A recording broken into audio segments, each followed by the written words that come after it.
is Underdog Portfolio Weekly, hosted by Scott Conner. What's good, everyone? Welcome back. Another show, Underdog Portfolio Weekly. We're going to do a Bestball Mania live draft here coming up. So if you're in the audience, jump in. I already see some friendly faces in the house. Fly Meatwad, Graphic 13, Dr. B. Harris says he is waiting to draft against us. So Dr. B, what is good, my friend? Adam C, I'm not doing any weekly winners, Adam. I've talked about it a little bit, but I am not doing it. If you got any edge or anything that you think I need to know about it, let me know. Why should I put my money in weekly winners when there's literally a new tournament every week that you can enter and try to get different stakes in the field? But I have a guest. We're going to be drafting together tonight. It is Stacy Perez of Fantasy and Frame, Stacy _Perez 83. Stacy, been looking forward to it. We had to push it back a week, but glad to have you here. And you've been doing some underdog drafts yourself, yes? Yeah, I have. Thank you so much for having me. I love doing underdog drafts. It really hits that instant gratification, that you can just say, hey, I want to draft something right now and jump on, and it doesn't matter which draft, you're going to be able to do it within a couple minutes. So those are always so fun. But yeah, I've done a few trying to hit a couple goals with some BBMs. But I sort of every time they come out with a new, draft, I feel like I've got to go jump in, at least get a couple done. I work for myself. I'm my own boss, which is kind of a curse during this time of the year, because I can say, hey, you know what? It's lunch. Why don't I just take 45 minutes here and knock out a quick draft? 100%. It has gotten me in my, I'm going to go get a quick workout at the gym, which usually turns into an hour and a half where I try to get 2 drafts in, and it ends up being 2 drafts and a half-assed workout, because I'm sitting here going, man, especially when you pick in the middle, because you're up every 10 to 13, 14 picks. Yeah. So you don't really have time to really focus on the next set. Right. I'm always oh, I got to make sure I don't miss my pick. It's easier when you're on the turn. You can hit the turn picks, and then you have, 5 minutes between picks, and then you can go ahead and get the workout in. And then I'll sit in the sauna or sit in the hot tub and do another draft, and it's really, I went to the gym, and guess what I did? I worked out those 3 live drafts that I needed to get in instead of actually doing the workout that I went there to do. So Scott, I've nearly killed myself on the treadmill a couple times drafting and trying to switch, screens or something, and, not gone flying down the side of the treadmill. Yep. 100%. So we're going to do a BBM 5, and I'm going to enter here in just a minute. I will pull it up on the screen. I did want to ask you, Stacy, you are hosting a show now with Fantasy and Frames, and you've had me on a couple times. It's been fun coming over there and doing a guest spot with you. But I wanted to have you on here because you said you've done some underdog drafting. But I also first met you a couple years ago in Kentucky. You were doing Kentucky drafts when I had first jumped in. I think it was 2020, maybe 2020, 2021 when we first jumped in there. And that's where I met you. So I met you as a player, not a fantasy analyst or fantasy show host, which I think a lot of people that know you probably know you from there versus seeing you in a draft. But how has Underdog or Bestball kind of helped you get ready for actually drafting FFPC or Kentucky? Because I know you do those as well.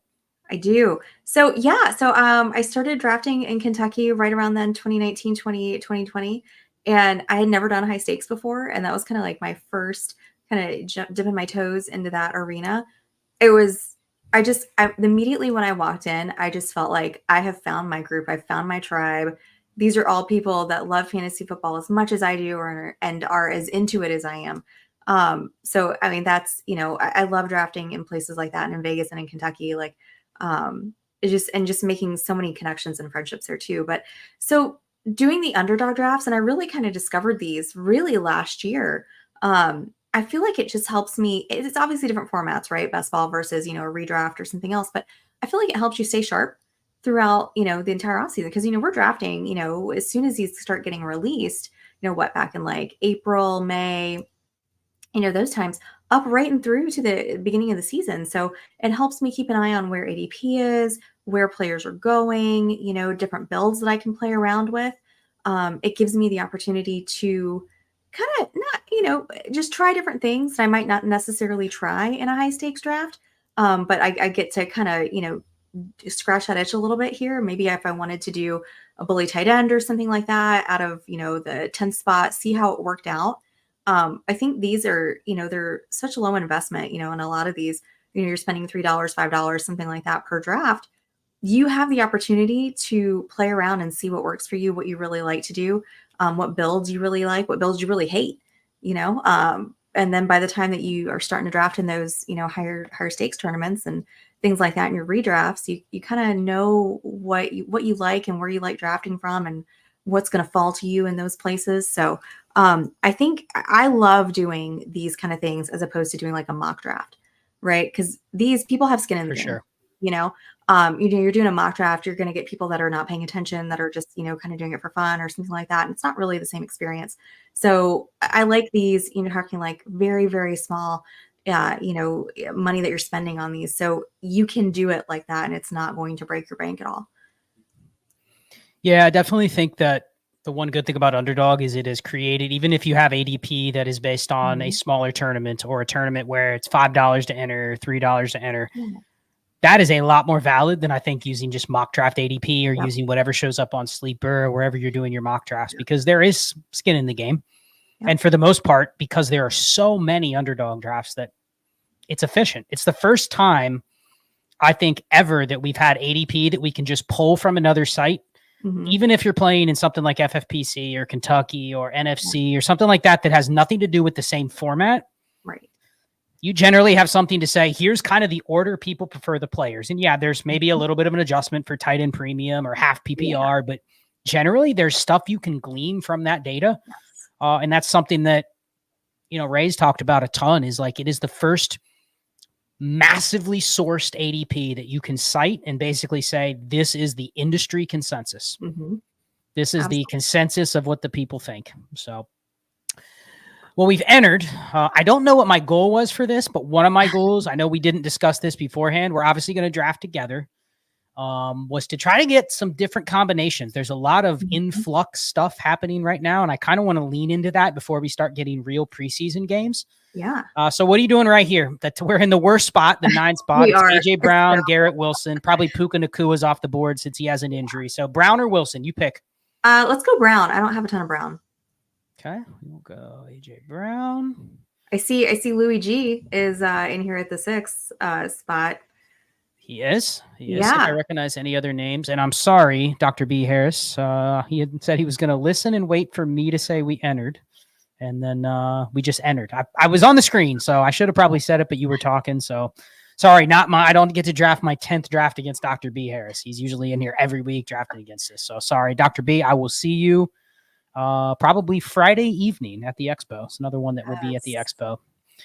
You're going to the Expo, right? I am. Yeah, going to the Expo. Should be getting in Friday afternoon if everything goes my way.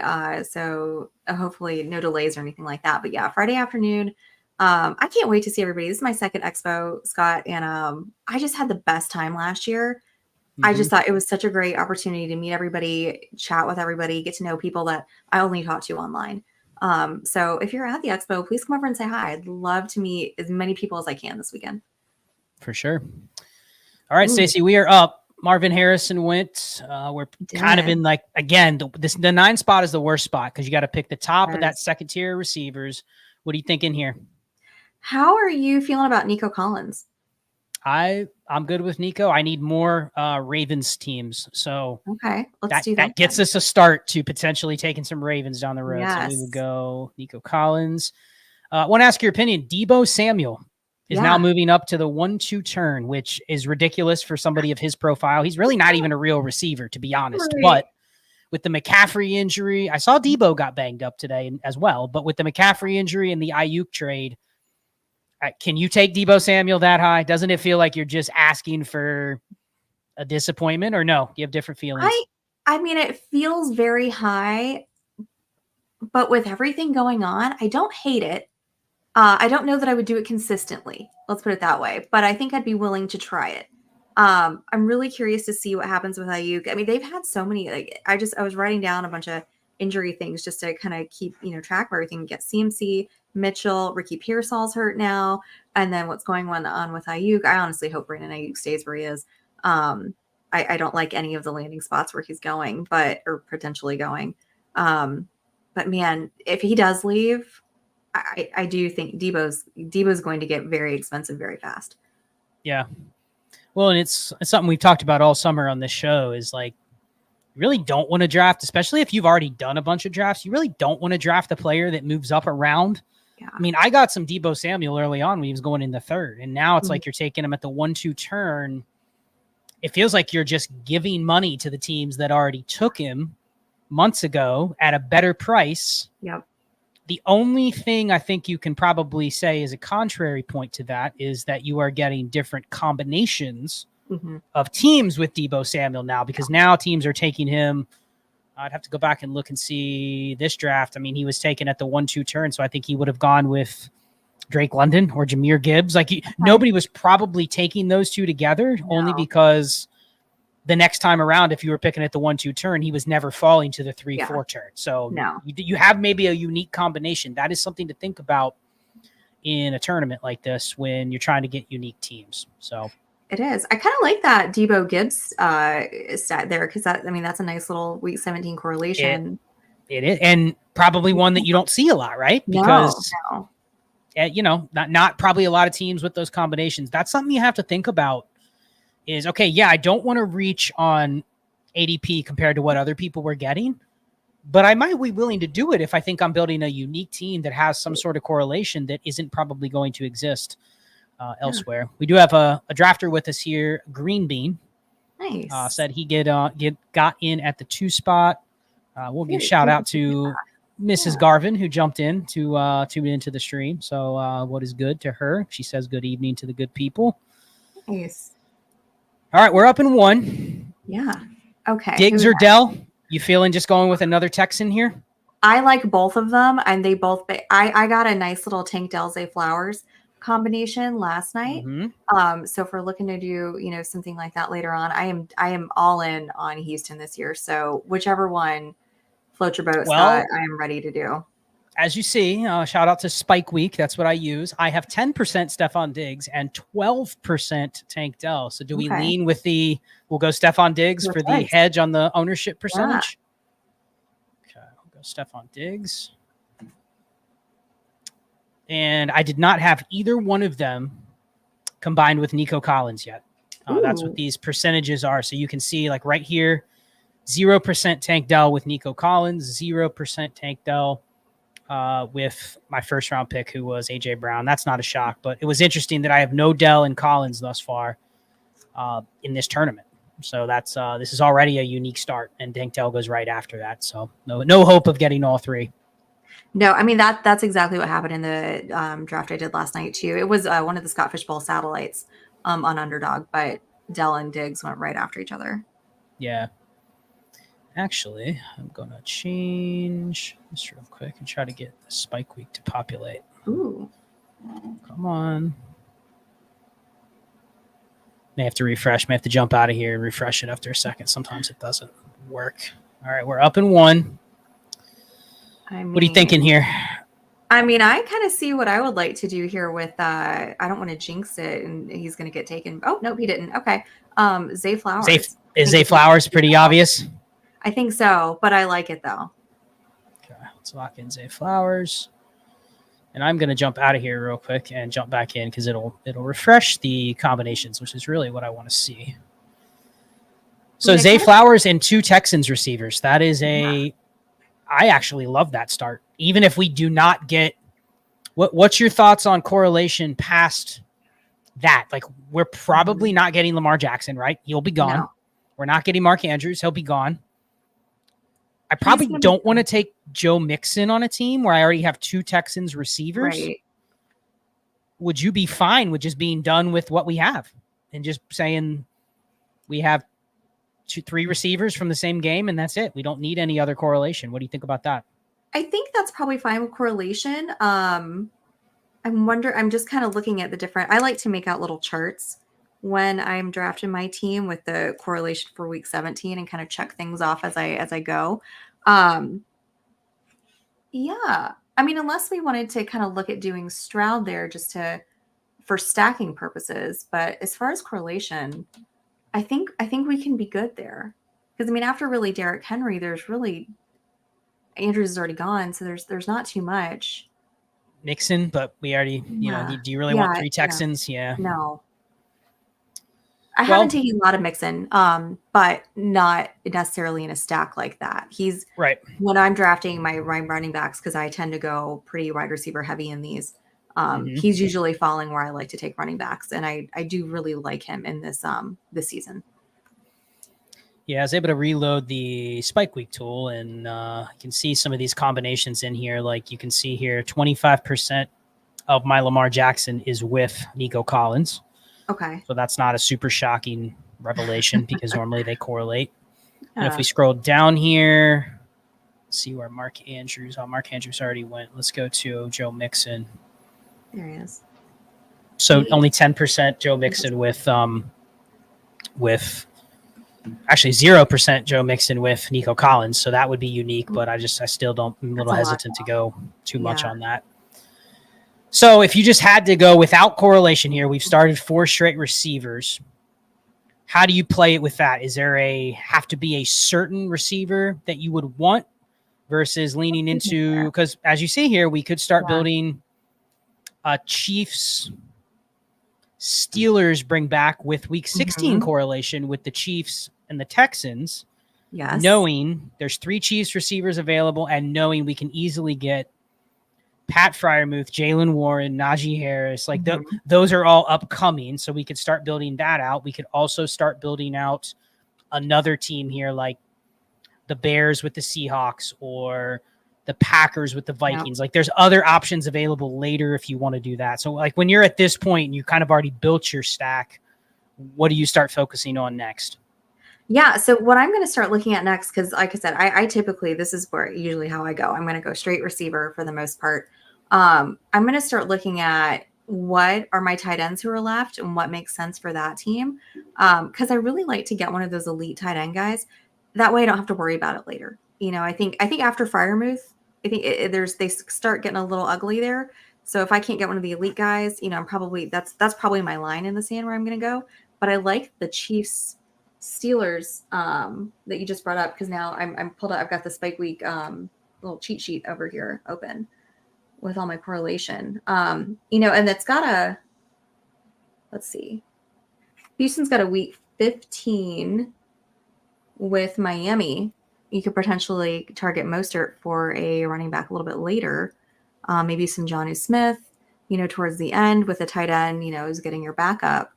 So it gives you a lot of nice options with Houston. And if you wanted to do that Kansas City, I don't hate that at all.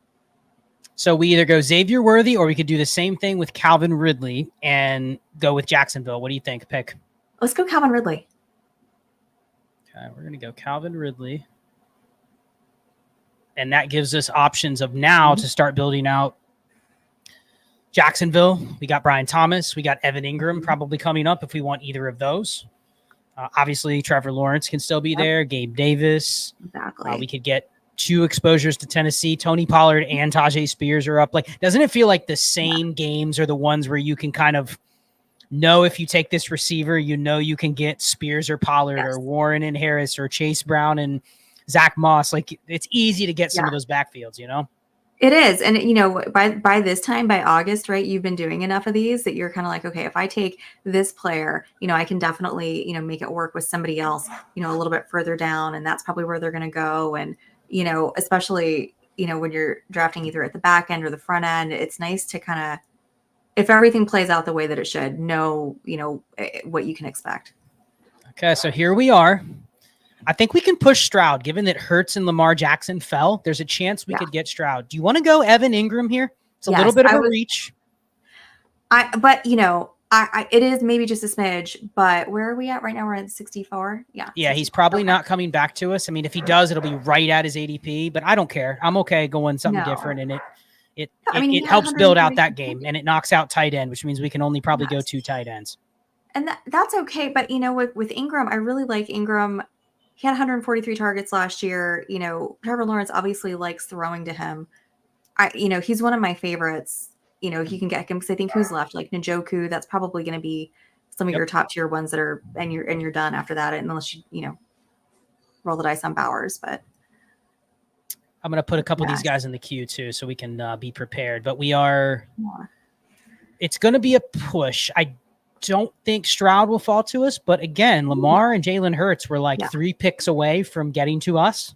And, you know, part of the strategy with drafting both Texans receivers is there's only probably one other team that even wants CJ Stroud at his ADP, right? So if we can somehow manage to get Stroud, and I hate talking about it because people could be watching and, you know, they'll take him just because, but we reached on Ingram. We paid like a round ahead of Ingram's ADP, right? Yeah, but if we get Stroud 8 picks past his ADP, kind of gives that back, and then we're done with that game, right? We don't have to draft any other Ravens or Texans, and we're done. So we'll keep an eye on the board. If Stroud gets sniped, I assume you're good with Brian Thomas? Oh, yeah. Yeah, definitely good with Brian Thomas there. Okay. Where are you at on DeAndre Hopkins? Or is that one that's just a tough click? Because he's going to fall. But to what we talked about earlier, he's going to fall to a range where now all the Hopkins drafters that took him in round 6 or round 7 previously are losing value if you get him in round 11 or round 10, right? So where are you at on Hopkins? Yeah. So, you know, I was actually like right before that injury, I had kind of noticed a trend. I was starting to get a lot of Hopkins. But the knee injuries just make me a little worried. He's a little bit older. It gives me just kind of pause. So I think now, you know, I've taken him before earlier. I think I've got my fill. Until I hear more on that, I think I might be kind of just holding off a little bit. But I think it boosts Ridley up. And it doesn't make me as nervous about taking Ridley because I was a little bit nervous. I mean, you know, there's been, you know, not as much consistency throughout the years with, you know, the missed seasons and then last year. You know, it wasn't one of my favorite picks. But I think if there's a big concern with Hopkins missing time, I mean, I think that makes him the easy number 1 there. An old green bean who was in this draft took Brian Thomas. So there goes that dream. Green bean. And the dream is now dead. For us to get Brian Thomas to come back. It would have been after his ADP, so it wouldn't have been like anything but kind of a surprise if we would have got him. But alas, he's gone. I assume Stroud is the automatic pick if he's there. I mean, we would jump for joy if he came back to us. There's a shot. There's 3 teams in front of us already have a quarterback. So it's this team. And then 7-6 and 7-7. They do not have quarterbacks. If we can clear those, got it. Maybe in the clear. I wanted to ask you because I see Ladd McConkey here going at the 6-12. Howard, because I've been a huge Ladd McConkey fan this whole season. You know, just great value with the Chargers receivers and with you know, Justin Herbert. But now with that plantar fascia, you know, injury. I'm curious to see what happens there because it makes me kind of shy away from even taking them, like knowing that that's going to be something he probably deals with the entire season. It's on his plant foot.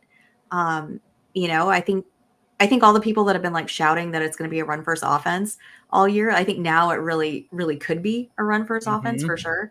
So it makes me almost just say, hey, maybe not with McConkey and Palmer. But they have been really this whole offseason just been 2 of my like great like later round, you know, grabs. Well, I think there was a fair bet to say it was already going to be a run first offense. But I think if you really think about the bets you're making, okay, it's going to be a run first offense, but nobody actually likes the running backs that are in that draft, right? Nobody really likes the Chargers running backs. And actually, we're on the clock. Oh, yeah. Oh, no. His second QB could not let us get Stroud. All right, we got to pivot. No. We got to pivot. We need a running back. We need one that – you want to go Jaylen Warren? You like him better than Montgomery or Aaron Jones? I love Jaylen Warren. I like all 3 of those guys, but I am a Jaylen Warren fan.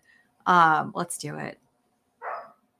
Yeah, old GS9 has Josh Allen and just had to take CJ Stroud with oh my goodness 0 Ravens, 0 Texans, 0 hope with that team now. Probably spent too much on quarterback. Although, you know, I guess there's a theory of I've heard some smart people talk about that's going to be one of the only teams that has Josh Allen and CJ Stroud just because who would take both? Right. And you also got it at a decent value. So sure.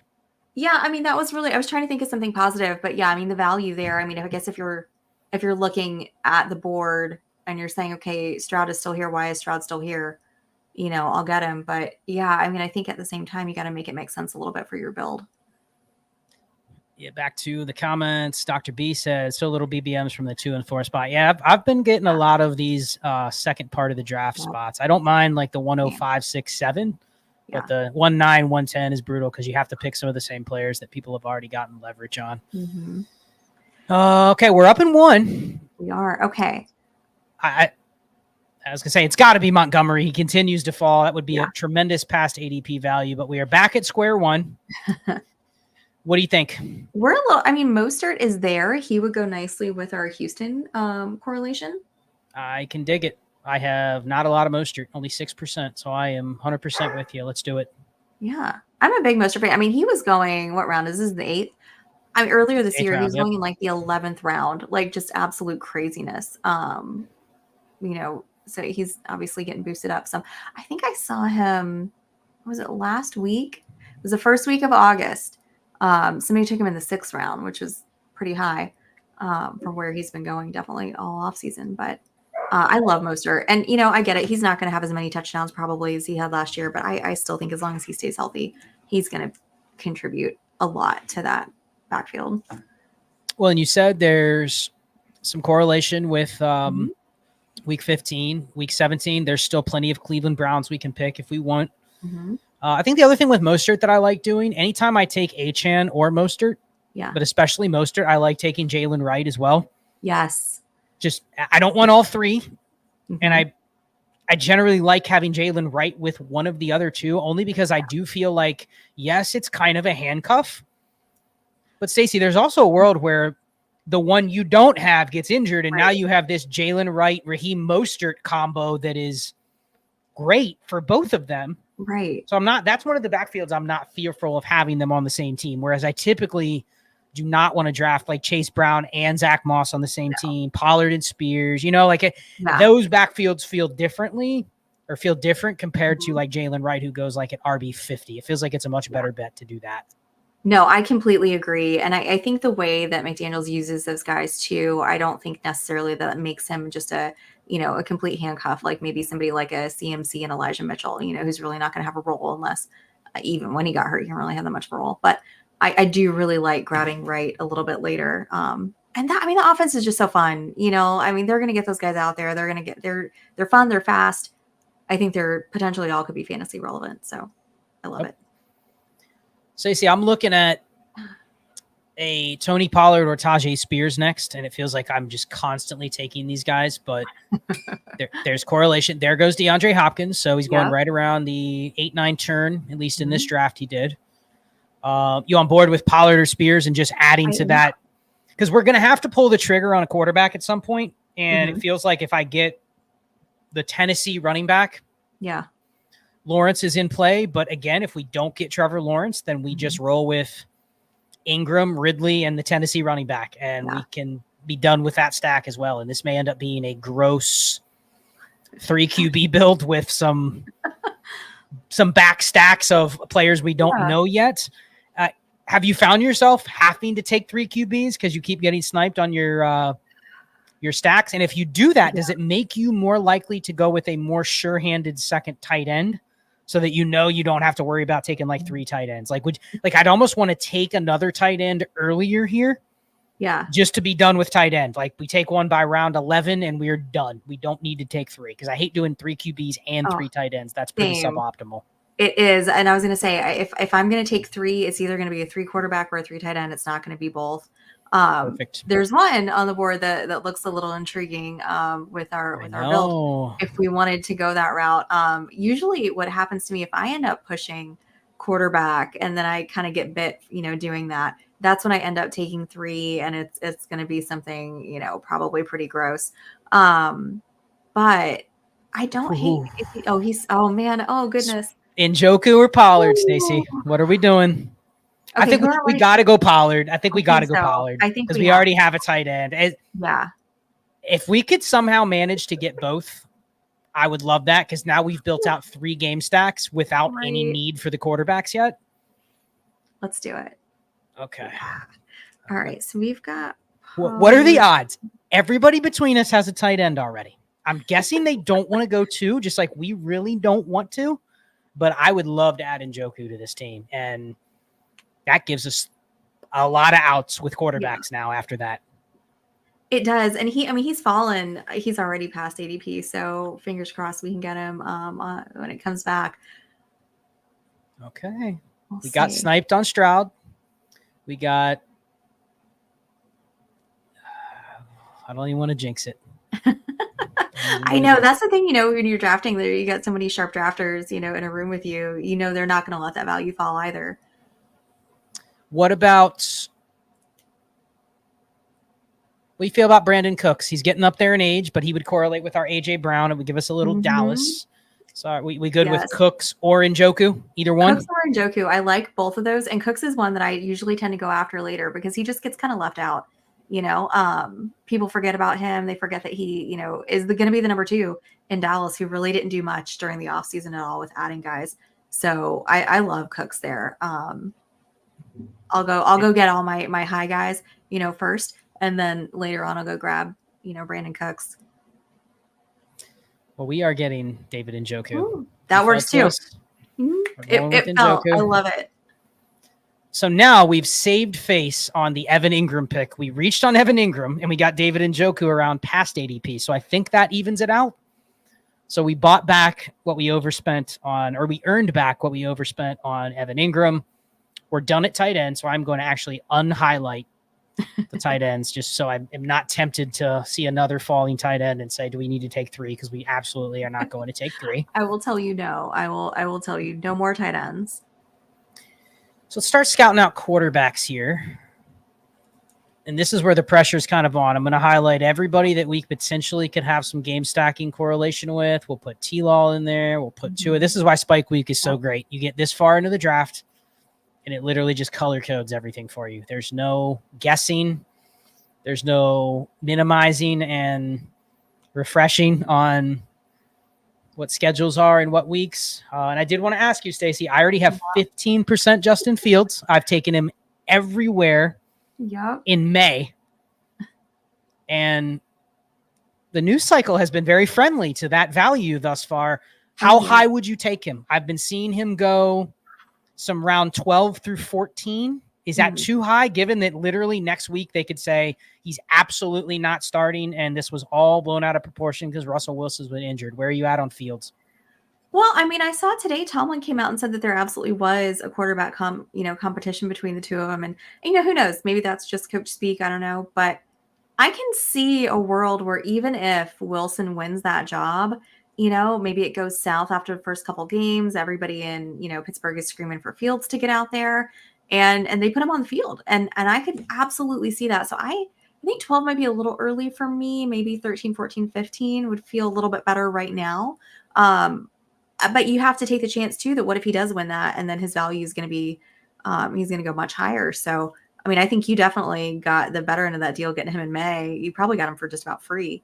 Every draft you were getting him in round 17 or 18, just depending on where you picked. Some other people might be in there, but the ones I got him pretty much the last pick in every draft. And it was, I talked about it on here. It was for that exact reason. It was, is it a long shot that he starts? Probably. It was less than 10% at that time because everyone thought they signed Russell Wilson to be the starter. Fields is just going to kind of bide his time. And we figured he might get a chance, right? Yeah. But to start week 1, it was like, there's no way. Right. But if you told me he was, if they said after the 3rd preseason game, he is the starter, you'd probably be taking him over Tua, Brock Purdy, Trevor. You know what I mean? You would be taking him ahead of these players that are going in round 10, round 11. There was no other player that you could have told me could reach 10 plus rounds without the starting running back tore his ACL, right? Like that could change things, but we can't control that. This was basically just narrative that could have gone his way. And, we'll see. So let's see. We're up in 3. We are at 3-5-2. We are definitely going to go 3 QBs on this team. Yeah. Running backs, receivers, or Tua. Would you take Tua on a team where you don't have any Miami receivers, but you have Mostert? Do you think? It's late enough where I don't mind taking Tua here. I was gonna say, oh well. See, we got sniped again there on and that's actually okay because I would rather take Deshaun Watson and take 2 other quarterbacks instead, just because I'd rather stack those guys with. No problem for us. So what do you want to do? Receiver or running back here? Let's go. Who are our receiver options? You want to go Gabe Davis since we have the 2. Okay, let's go Gabe Davis. I don't love Gabe Davis in Bestball. Yes. Okay. Gabe Davis is the pick. So we are at 362, 0362. And I am going to minimize the receivers for a second because we're probably going to end up backstacking a receiver with whatever quarterback we end up with. And I don't know who that's going to be just yet because we haven't picked any quarterbacks. So I'm going to minimize the receiver and just focus on running backs and quarterbacks for now. What do you think about Rico Dowdle? Because that would match with our Eagles Dallas situation. We're sharing a brain. I don't have a lot of Dowdle, only 4% in BBM because I've always taken Zeke. But word is, I don't know if you've seen the same word that Dowdle's the best running back there and not Zeke. I have. I've been seeing that all week. So I have a friend of mine that I do my show with on Thursday who is a Dallas fan, and she calls herself the Rico Dowdle Truther. So I have been seeing that all week. Good stuff. We did have a shout out for you, Stacy. Hey. Jamie jumped in and said, hey. What's up, Jamie? Glad to see you. Jamie's a big Cleveland fan. So I'm sure he approves of our Cleveland stuff that we've got going on over here. Wonder what he thinks about the Brandon Ayuk stuff. What is your thought? That has been a huge conversation for us in the Discord recently. Patreon.com/ALLGAS if you want to join. We've been in there all day talking about it the last 3 days, really. What do you think is going to happen with that? Do you think he does get – we have some 49ers fans in there that are saying this is 49ers' way of doing business. They did it with Debo. They did it with Nick Bosa. They hold out, and it looks like they're going to be a rift where they're not there. And then at the 11th hour, they go, we can't lose this guy, especially because I don't know if you've seen it seems like every other 49er is getting injured. So they made Ayuk and go like, you're our best player, and we can't trade you. So what is it going to take? Like maybe he gets more money as the time goes on, I kind of hope that happens, honestly. Like I really, given the teams that are out there vying for him right now, I would really prefer him to stay in San Francisco. I don't really love, if he goes to Cleveland, I think that just makes things even more confusing than they already are there. And honestly, we don't know what we're getting with Deshaun Watson, right? We really don't know. So, I mean, in one breath, you could say, your quarterback play going from Purdy to Watson is going to be improved, but is it really? I mean, I don't know that I'm willing to, fully say that just yet. So I don't know. I think Ayuk also too, like looking around the room and saying, Patriots were out there, Cleveland's out there. Maybe this isn't, what I really hoped that it would be. So I hope they get it done last minute. I mean, I think that is kind of historically how they handle things.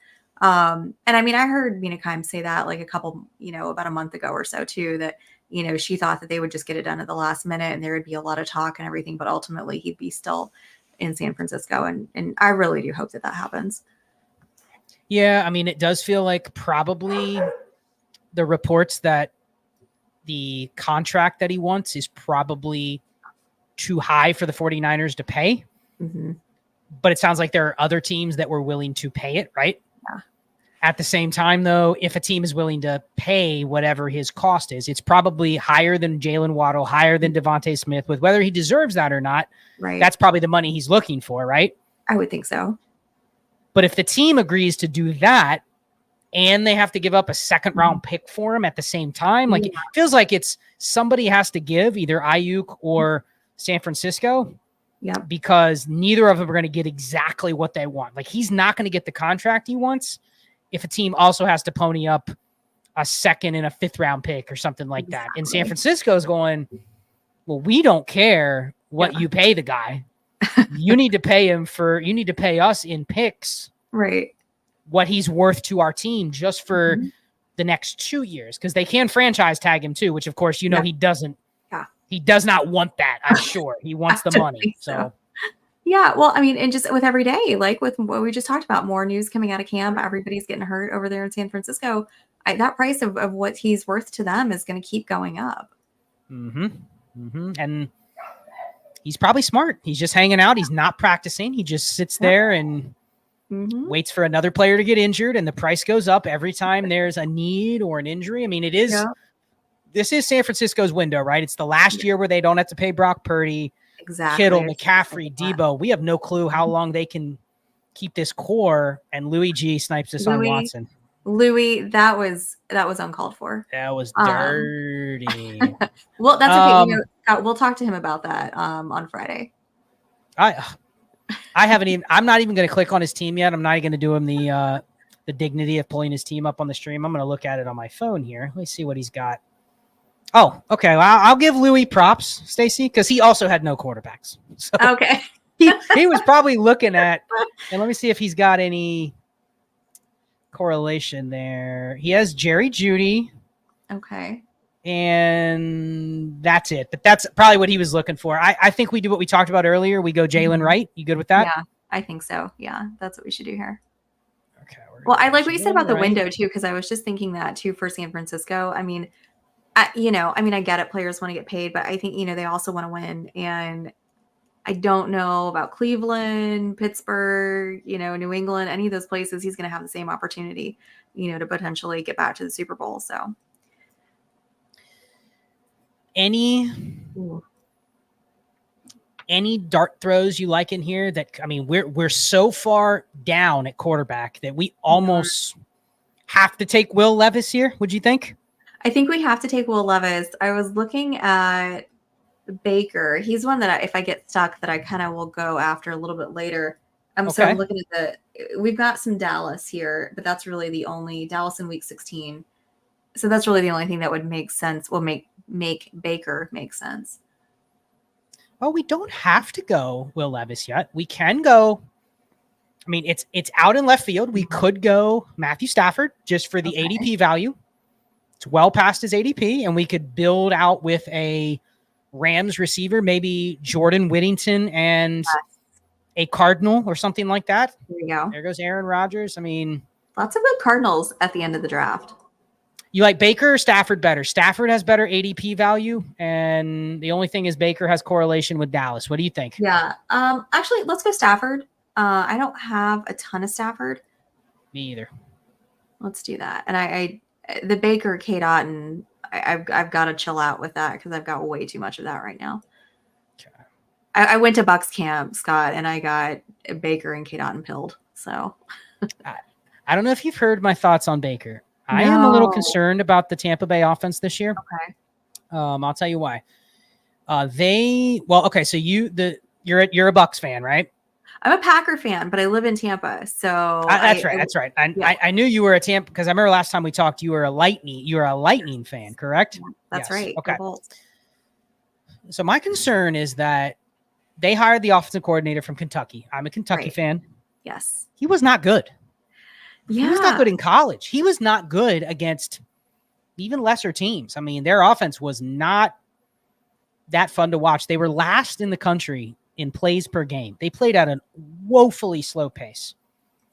Now, you can argue they didn't have a good quarterback. Their quarterback was average at best. Yeah. But still, like you would watch them go up against even teams they should beat, and it was never, wow, their offense just put up 50 points against bad teams. It was always just it was not fun to watch. And in 2021 or 2022, when he was with Sean McVay, he was the offensive coordinator for the Rams in 2022. That's the only time the Rams have ever had a bad offense. That's the only time Sean McVay's offense has ever been bad. And people chalked it up to that was the year after the Super Bowl. That's the year Stafford got injured. Okay. But we constantly laud Sean McVay as being this genius, yet probably below expectation even for that team. And the only thing constant was Liam Cohen was the offensive coordinator. And then he went to Kentucky and he was bad. So this is back-to-back years where he is just underwhelmed. And that is my worry with Baker is I just don't know. I'm a little concerned. We just got sniped on Levis. I saw your tweet about that not that long ago. And you were making me think about things I didn't want to think about, Scott. Well, okay. Certainly, it's not going to preclude me from not taking any Buccaneers because clearly Godwin Evans, they have a history of being exactly what they are. I mean, we've doubted them in the past, and heck, we doubted them when they got Baker Mayfield, right? Yeah, we did. Like, oh, Baker's not going to be very good for those guys because he's a tier down from Tom Brady. I'm not saying he's Tom Brady, but they were fine last year. Man, Louis, I swear, Louis takes Justin Fields. Louis, and I don't blame him because he was down bad at quarterback just like we are. But we need to take 2 more in 4 rounds. So what is your plan here? What can we backstack? Okay. That is not awful. Are you okay? Do you like Bo Nix? I don't hate Bo Nix. I don't know if that's a ringing endorsement or not, but I don't hate Bo Nix. Oh, there goes George. Let's see. I'm not messing around and letting however many people are watching continue to take their 3rd quarterback. I'm fine with Bo Nix. I don't have a lot of Bo Nix, so let's do it. Let's go with Bo Nix. What do you? I almost even like pause to say this. What do you think about Daniel Jones? Because he's got some Baltimore in there. Otherwise, it's Atlanta and Indy for their last game. But he does have some Ravens correlation week 14 that we could make work. Let me take a look at the rest of the guys here. So it's Daniel Jones, Bryce Young, Derek Carr. I'd probably not go Mayer McCarthy because we already took a rookie quarterback. Right. I don't love taking 2 rookie quarterbacks. We have... So let me ask you this. Are you comfortable with the running backs, Warren, Mostert, Pollard, Dowdle, and Jalen Wright? Can we be done at running back, or do you think we need one more? 5. No, I'm good with 5. 5 to 6. Okay. I don't like taking any more than that. Okay, so we're done. We'll gamble on 5 running backs here. We're obviously only sticking with the 2 tight ends that we have. Yes. So we can go 3 quarterbacks. Mm-hmm. And we go Daniel Jones, right? Yeah, Danny Dimes is there. The others are rookies. I don't like Derek Carr. Do you? I'm not. I can't. It'd be Bryce or Daniel Jones for me. What would you prefer? Let's go Danny Dimes. Let's go Jones. Because he does have some at least correlation that we can bring in there. Okay. So now for our last 2 picks, what I would recommend is I think we stack with the woeful QBs that we have. So we're looking at Josh Reynolds. Yep. I think is probably I would argue the 2nd receiver that I prefer on the Broncos. So I'm going to add him to the queue. Danny Dimes. I haven't heard a lot of good stuff about Darius Slayton. He seems like he's kind of just he's there. If I took a giant, it would probably be Jalen Hyatt. I was going to say who's left because I think Wandale's already gone, right? Wandale's gone. Yep. Yeah. Marvin Mims is there, but again, that feels like one that. I already have 6%. I'm good chilling on Marvin Mims. And then Jordan Whittington has been getting the buzz from that is nice. The Rams. What about Demarcus Robinson? Has he already gone? I think Demarcus Robinson is gone. Yep. Yeah. Then I do like Whittington. I like all 3 of them. Let's see. Did you like Troy Franklin? I'm a little ambivalent on Troy Franklin. I'm not. I haven't watched a ton of his film. He wasn't one that I was super high on coming out. I think I probably, honestly, I might be more of a Mims girl than Franklin. Okay, right now. I'm fine. And the reason I asked is because we have 6 receivers already. I mean, we spent our first 5 picks on receivers, right? So we are probably not betting on Troy Franklin to be good right away. But the argument would be, why take Troy Franklin or Mims to that extent over Josh Reynolds? Josh Reynolds is what he is, right? This is like he came in the same class as Cooper Kupp. So he's been in the league. This is going to be, I believe, his 8th year or 8th or 9th year. And so feels like Josh Reynolds we would use if we had like a weaker receiver room because we might need him earlier in the year. Whereas Troy Franklin's just a pure, hopefully him and Nix are kind of playing for 2025 at the end of the season when we actually might need him. So let's go with that. I like the upside. This is where you want to take upside guys, right? Round 16, 17, 18. Upside rookies. Yes. Guys that could evolve into a bigger role than we're drafting for them right now. Exactly. I love it. Let's go. And, if everything goes the way it should, we're only going to need him on a bye week, perhaps. Correct. Well, we still also have to pass Louis G, who let's see if he has any need or reason to take Broncos receivers. It's out of sight now. If he does, 100%, he's going to get us Well, there goes Troy Franklin. Fungo Chicken took Troy Franklin. So I guess we may have to pivot to Mims if that's the case. Right. And I'm holding out hopes for Mims. I was really high on him last year, and obviously that didn't, he didn't have that great rookie season. I'm really hoping that he rebounds this sophomore year because he's just a player that I really liked coming out of college. Other alternative, if we get sniped on Mims and we don't want to go Josh Reynolds, because I do think he is a low upside play, right? He is just hopefully, basically, if you draft Josh Reynolds, you're hoping that Mims and Franklin aren't good and that he just has a role for the rest of the year. Henry Muto got us on Andre Yoshivas. I was going to say Yoshivas would have correlated with Browns and with Broncos. We could have gone there. Green Bean, thank you for having mercy on Stacy and I. He said he would have taken Mims. I think we're going to go Mims. Let's go Mims. I can't tell you how much I took Yoshi last night. Again, right, I think in the 17th. I still don't that's great. If everybody else wants to take Burton over him, and I will continue to take Yoshivas. I just don't understand why he's not getting why he's not going any higher. It is getting closer to the point where they're usually within a round or so. This is actually the farthest back I've seen Yoshivas going. I've seen him going to 15th and 16th. Ooh, okay. And I had been taking him with Burrow only. Yeah.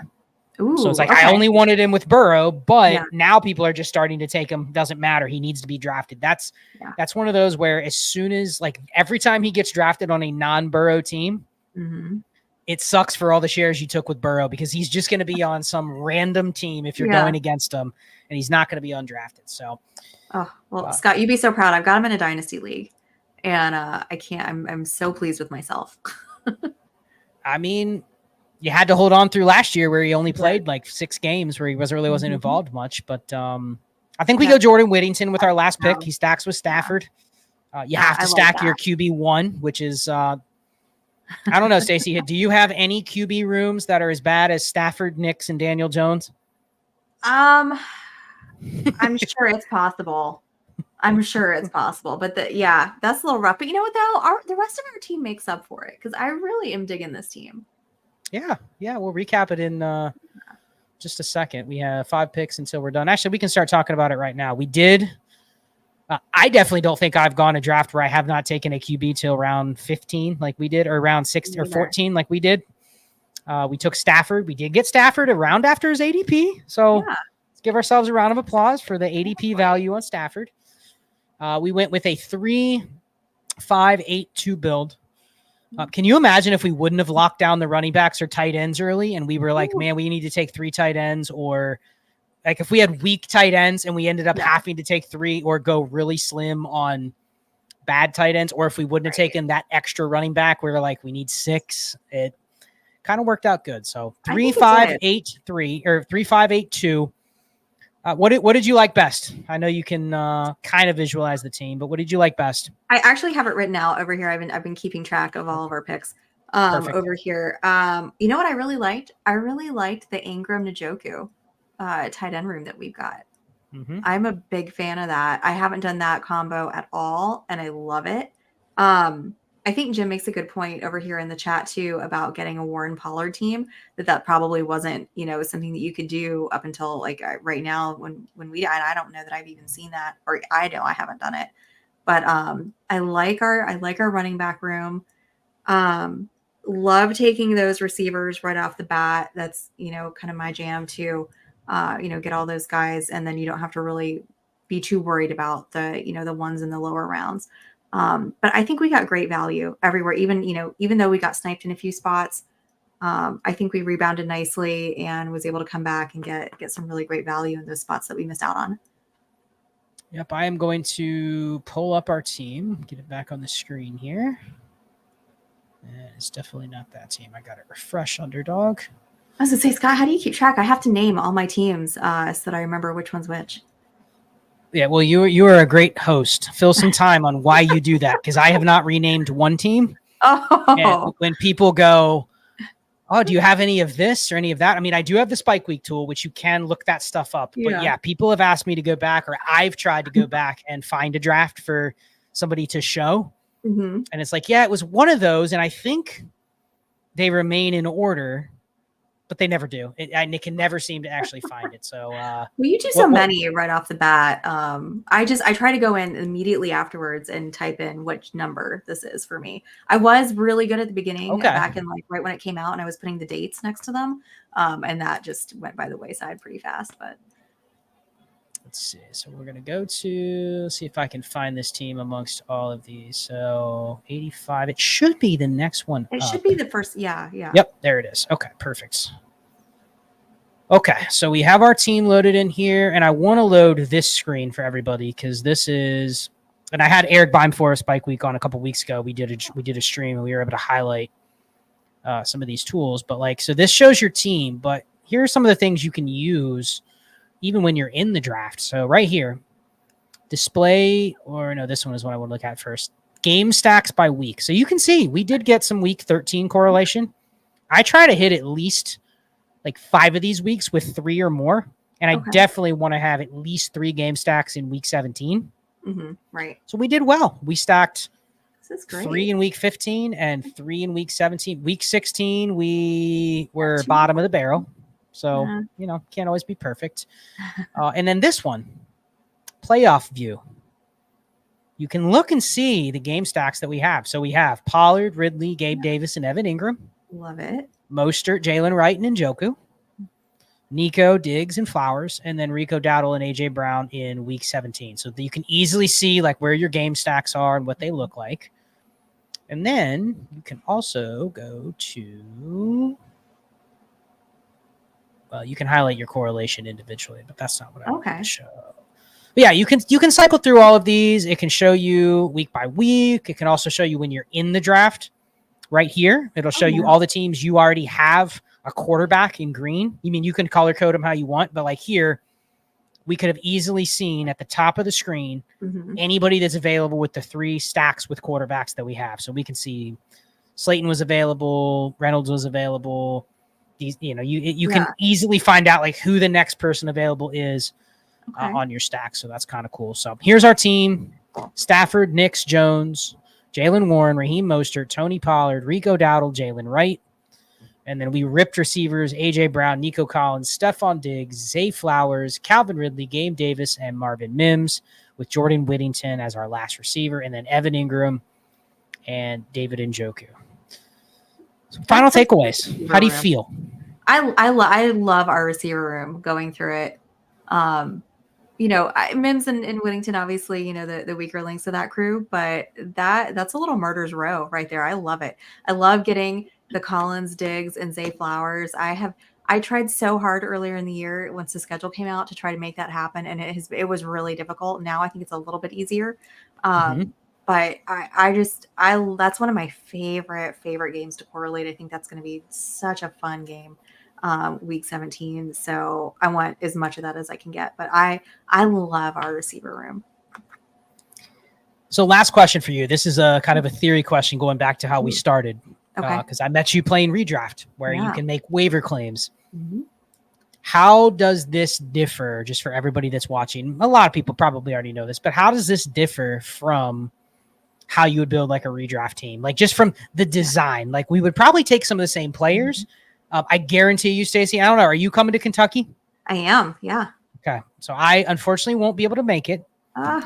Unfortunately, Ohio, you cannot play Kentucky in Ohio anymore. Stop it. So yeah, Farrell gave me the bad news like about a month ago that Ohio is on the no-fly zone list. And so I could draft in Kentucky, right? Or Louisville or Indiana. Right, it's called Kentucky, but it's in Indiana. Yeah. I could draft, but then he says you can't manage the teams.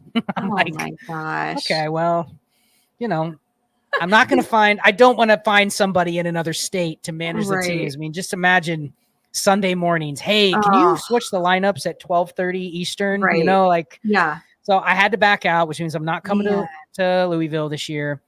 But I'll be in Vegas. But how does this differ from like drafting in one of those where you're still going to go receiver early in Kentucky? Yep. Are you going to punt running back harder because there is waivers to fix some of it later? I think usually that's kind of what I like to do, especially in Kentucky where you're drafting a 3-receiver starting lineup, just like you do here in Underdog. I tend to do that. For me, I think it really the difference for me with that is that it's going to be, there are certain players that I take in best ball and best ball only that I prefer versus ones that I'm going to take in redraft that I feel comfortable with, that are going to be consistent, that I'm not. My biggest fear in drafting redraft teams is that I don't want to take a player that I am going to be cringing as I put them in my lineup, thinking, who knows what's going to happen this week. Gabe Davis, I am talking to you, because that is, your essential, 0 point, 25 point every other week. You never know what's going to happen. You never know when it's going to be. And for me, I just like to put in a guy who I know is going to be consistent. I know what I'm getting when I do my redraft, and I have to do that. But in best ball, where it's going to do that for me, I'm happy to take Gabe Davis. I'm happy to take a Rashid Shaheed, player, something like that. It's going to have a boom or bust, potential, but probably more boom than hopefully bust for you. But that to me is the biggest difference between how I draft my best ball teams versus how I draft my redrafts. Yeah, it's one of those things I've learned over the years, and this is, I think, my 9th year playing high stakes, to where the worst is when you have a ton of teams. Yeah. So let's just say I'll probably end up, now that I can't play in Kentucky, a lot of my teams are out this year. So really it's just FFPC. Yeah. So let's say I end up with only 15 FFPC teams this year, something like that. I don't want to have to make 45 decisions every week. Yeah. Right. Like, I already have to set 15 lineups, and everyone knows I'm in a lot of dynasty leagues. So I'm setting another 50 dynasty lineups. Yeah. I don't want to have to make 3 decisions on every team. So it feels like what Underdog has kind of taught me is, and it's been an ongoing process by studying WAR and really understanding like roster construction. The biggest benefit of that is you still have to be right or wrong on the players. Yeah. But just knowing the ranges where if I take 3 of these kind of receivers, I'm going to have to make a hard decision every week. Yep. Like, exactly. I know if I have Brandon Cooks and Jerry Jeudy and Josh Palmer, they're probably all like my last player that's in my lineup.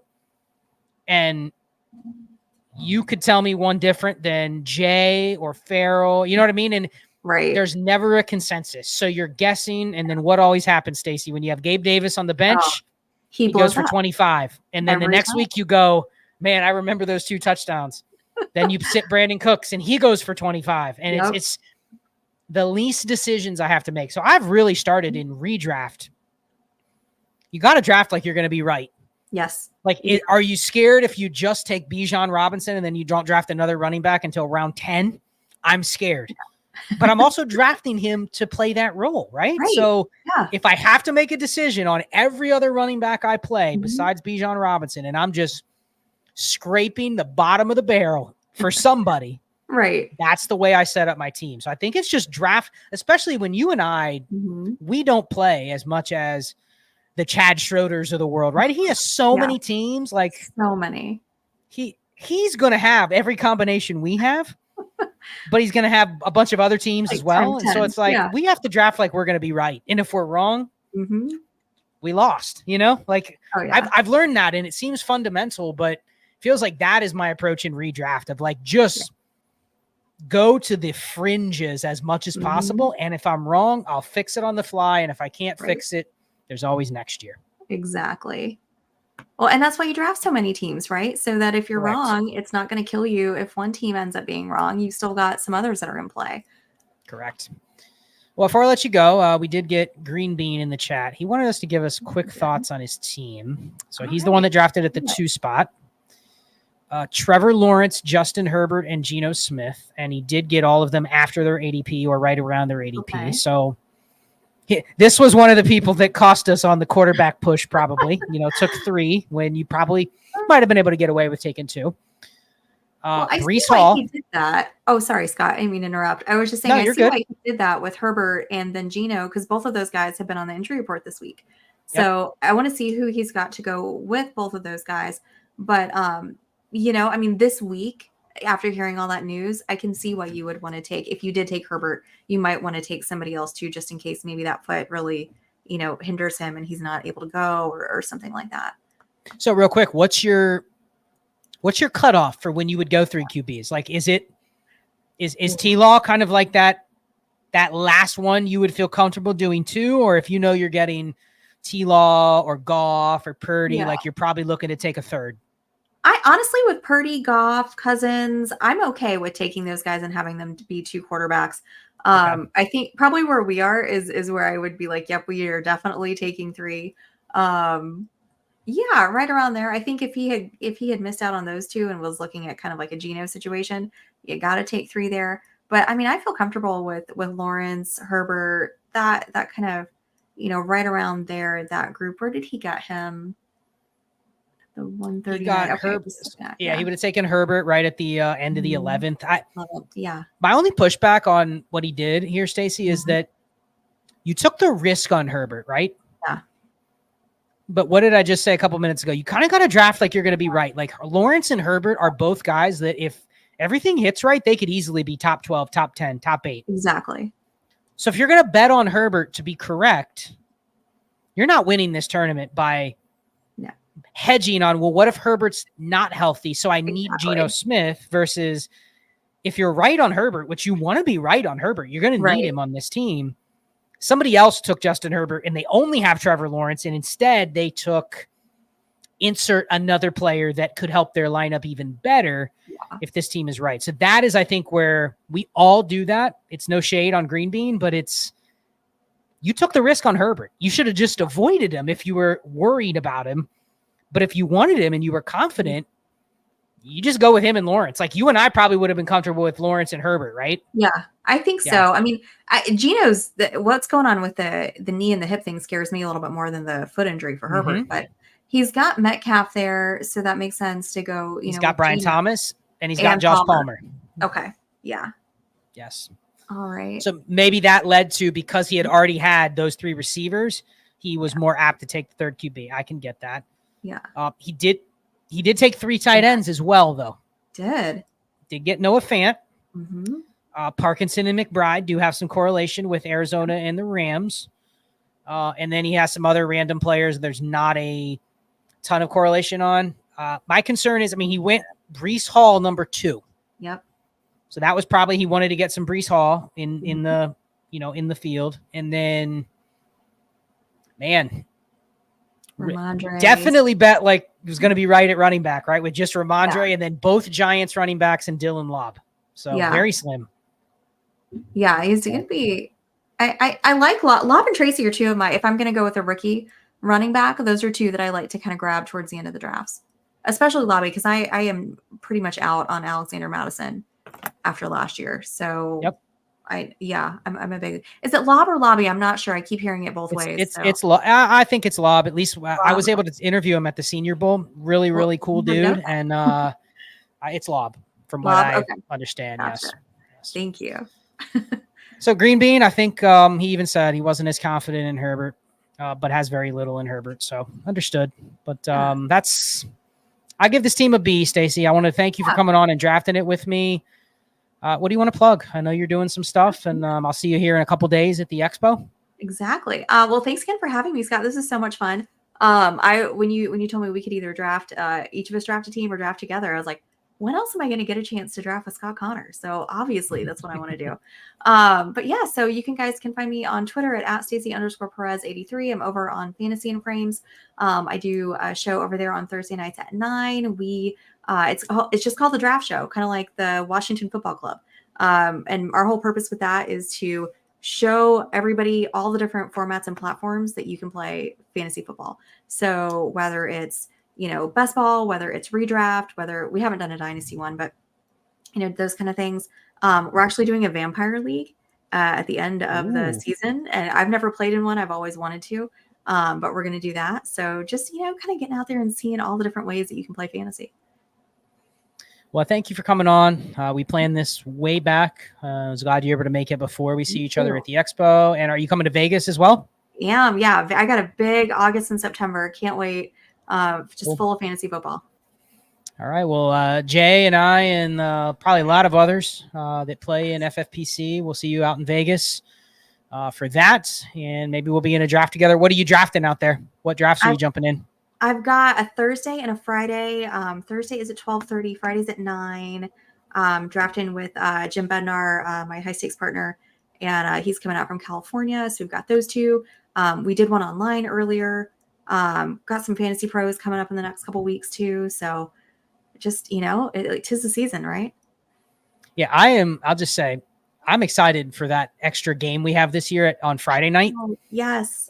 The strategy of having, you know how you can do the free looks where you can get the players and you can put them in your lineup if you see what they score, but just the strategy of having that many games before the drafts are over, it's going to totally, and people don't often get that, but FFPC, it's only 12 weeks of the season. So if you just told me I can win every matchup in week 1, that is a much bigger chunk than it would be if I have to win 14, 15. You know what I mean? It's a much different game, especially now that there's so many elite players this year that have buys in week 14.